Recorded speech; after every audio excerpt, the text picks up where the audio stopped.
Because life, it goes by so fast.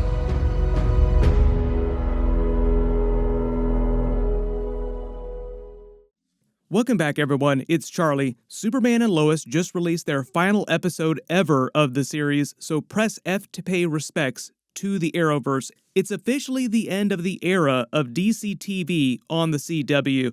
Isn't it fitting that this whole era began with Superman and ends with Superman? Because it started with Smallville and Tom Welling's Superman, which they later canonized to the Arrowverse, and now DC and the CW have basically canceled and ended all of those shows. Like, the era is done. We are now moving into a new age for DC. There are a couple major reasons why they canceled all these DC TV shows, both because of what they're doing in the future of DC movies and TV shows, and because of other business-related reasons at the CW outside of all the stuff that James Gunn and DC are doing going forward. So we'll break it all down. It has been a trip. Like, you remember way back in the days of Smallville, you never thought that it would wind up like this. Nobody ever thought that the CW would bring you all this superhero TV. And I will rank my top DC TV finales because Superman and Lois probably went out with one of, if not the best actual finale for a DC TV series. One of my best memories of doing videos for Arrowverse related stuff is that in the very early days of my YouTube channel, Stephen Amell was like one of the first big actual celebrities who said something really nice about the videos that I was making. It was amazing.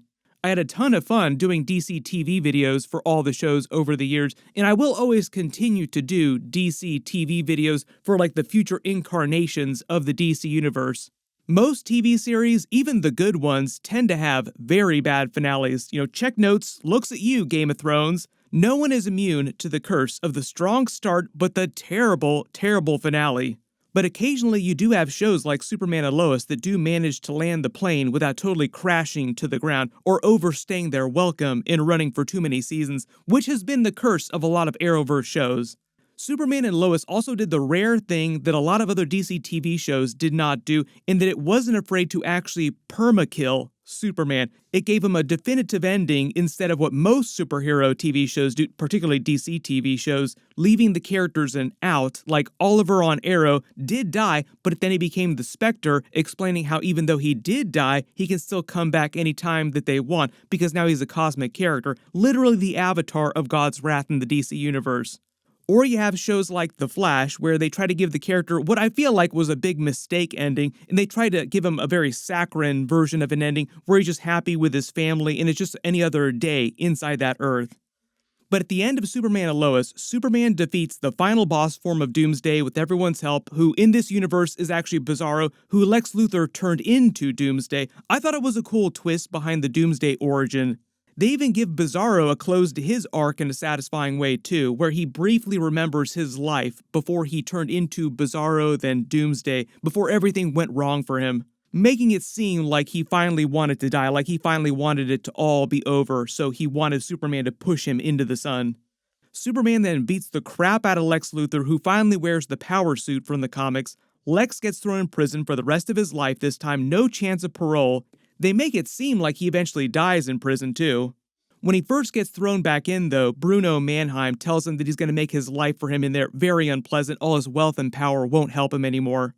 They take the controversial tactic, then, of ending like the final part of the show with a montage to show what happens to everyone through the rest of their lives. Like, really quick speed run for what happens in the rest of this universe, including the permadeath of Superman. This time, it's meant to stick. Superman and Lois grow old together. He creates official Superboy suits for both Jordan and Jonathan. There are a couple big Easter eggs here that you probably detected. Jonathan's suit is based on the classic 90s Superboy suit from Reign of the Superman, when the version of the character first debuted. This was actually when I started reading Superman comics as a kid, too. Jordan's suit is based more on the New 52 Jonathan Kent Superboy suit, who is the biological son of Superman in the comics. Then all of them, including John Henry Irons and his daughter, just protect the world, helping Superman for the rest of his active life as Superman. They imply that he gets older and he starts slowing down, and the boys start to take over more and more as his duties as Superman. Part of the whole idea is that when Doomsday ripped Superman's heart out, they used Sam Lane's heart to revive him, But his Kryptonian cells didn't change Sam Lane's heart. He was still Superman with an older man's heart, so it weakened him significantly, caused him to age much faster too.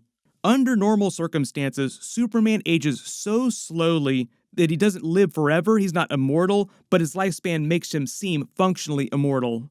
They show Jordan and Jonathan getting married, starting to have kids who are now a quarter Kryptonian, who will eventually get their own powers too, but will never be quite as powerful as the twins are, or as powerful as Superman was when he had his original heart.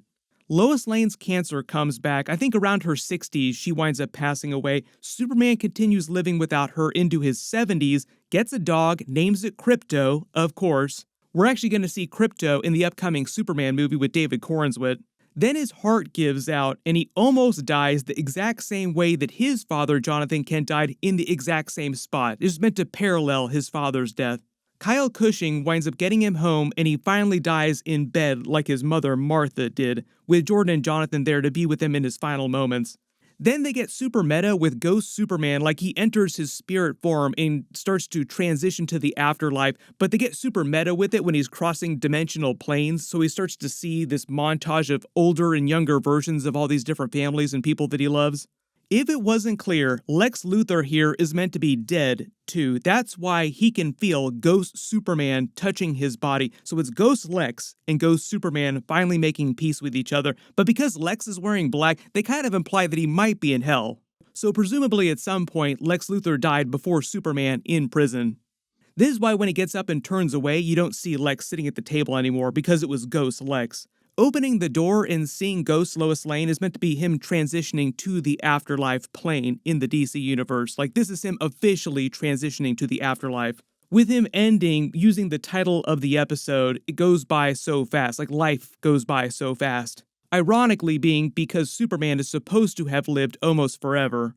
So the whole idea is that in this universe, after his permadeath, Jordan and Jonathan take the mantle of Superman and just carry on business as usual on Earth, with their kids eventually becoming superheroes in their own right, and so on and so forth. But this is meant to be the official end of the Arrowverse and DCTV on the CW as you have known it since the Smallville era. It began and now ends with Superman. The main reason why Superman and Lois is ending, because James Gunn did say that he liked the show, he thought that it was solid when he took over DC, is because Warner Brothers, the business itself, like the overlords above James Gunn, and this is a quote coming directly from a CW executive recently, Warner Brothers and DC don't want a competing product in the marketplace when they're about to debut the new movie version of Superman with David Corenswet in 2025.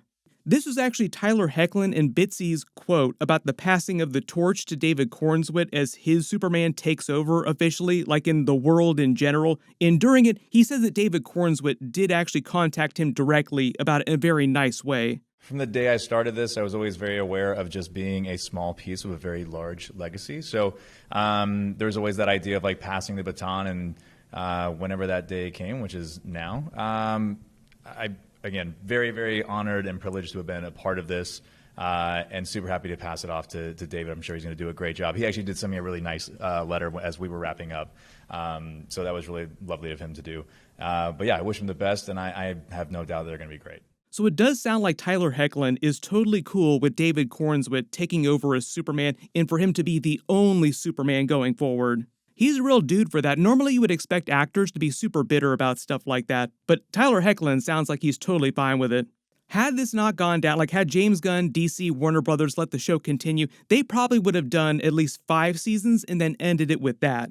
Originally, they said they tried to get a Supergirl cameo scene. They wanted to do more Flash crossovers, other big crossovers and characters from the Arrowverse at different points. That's why you saw different actors from the Arrowverse show up as different characters. But there were a couple different reasons that led to them recasting, like using different characters for those cameo scenes. Like when Tom Cavanaugh showed up, he was playing a different character, or when Diggle showed up, he was playing a completely different character.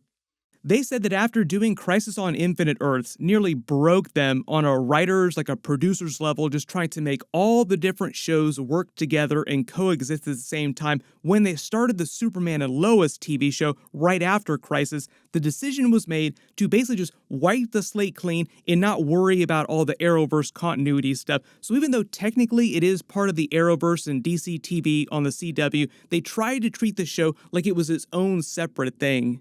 Marvel has also started to have this problem where they created little sub-brands just to explain to casual viewers what you need to watch, what you don't need to watch when like a new Marvel show comes on. Like, no, you don't need to watch every single Marvel show to understand this show.